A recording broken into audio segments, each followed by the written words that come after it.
আসসালামাইকুম সবাইকে। দেখেন, সংসদে কোনো কথা নাই, জুলাই সনদ নিয়ে তো কোনো কথা হবে না, দ্বিতীয় অধিবেশন যেহেতু চলতেছে। কিন্তু বাস্তবায়ন হবে কিনা সেই নিয়ে কোনো বাহিরেও কোনো কথা নাই, ভিতরেও কোনো কথা নাই, মানে আমরা ভুলতে বসছি আর কি।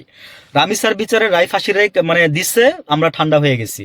রামি স্যার মা সেদিন বলতেছিল যে, তখন সরকার থেকে বলছিল যে আমরা সবাই আপনার পাশে আছি, কই এখন কাউরে আর চোখে দেখি না আমরা, মানে আমরা তাদের কাছে গিয়েও আমরা তাদের এখন খুঁজে পাই না। রামি স্যার বাবা বলছিল যে বিচার পাবো কিনা জানি না, সেই কথাটার জন্য সরকার অতটুক পর্যন্ত করছে। এবং রামি স্যার হত্যাকারীদের তো ফাঁসির রায় ঘোষণা করা হয়েছে। আমি বলছিলাম যে এক কাপ চা সকালবেলা ঘুম থেকে উঠে আর ফাঁসির রায় শোনার মানে কথা আমার কাছে সেম, মানে আনন্দের। এক কাপ চা খেয়ে আমার কাছে যে তৃপ্তি লাগে, ওই কথাটা শুনে অতটুকু তৃপ্তি লাগে। তার চেয়ে বেশি তৃপ্তি লাগতো যখন দেখতাম যে ফাঁসির রায় কার্যকর হইতো। আমি বলছিলাম এই কথাটা, যে আমার কাছে একদম দুইটা সিমিলার মনে হয়। তো ফাঁসির রায় কার্যকর হোক, রামি স্যারটাও দেখি। রামি স্যার আগে দেখেন কতজন ফাঁসির রায় ঝুলে আছে, রসুখা সিরিয়াল কিলার। হ্যাঁ, আজকে কিন্তু সে জেলে বসে দিব্যি মনে করেন যে, সে মনে করেন যে আরামসে, প্রদীপ আরামসে মনে করেন যে আছে না, কি যেন ওই ছেলেটাকে মারা হয়েছে না কি যেন, এরকম কিছু দেখেন। এটা কিন্তু ফোকাসে আসলো না।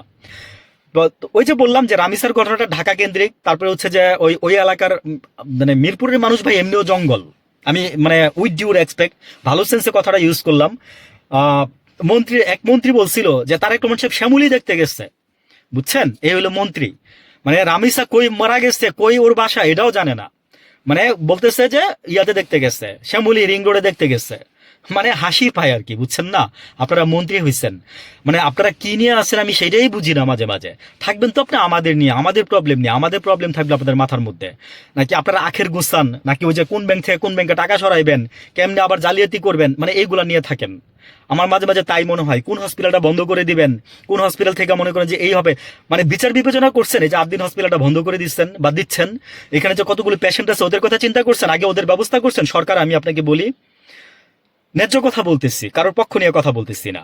আমার কথা হচ্ছে যে মানুষ কান্নাকাটি করতেছে, রাস্তায় গিয়ে দেখেন। তারপরে যে বৃষ্টি, মানে বাচ্চাদের নিয়ে সরাইতে পারতেছে না, কারোর বাচ্চা ব্লাড ইনফেকশন হয়ে গেছে, ওই বাচ্চাটা নিয়ে যাবে কোথায় সে, যেখানে সে 50% খরচে করতেছিল।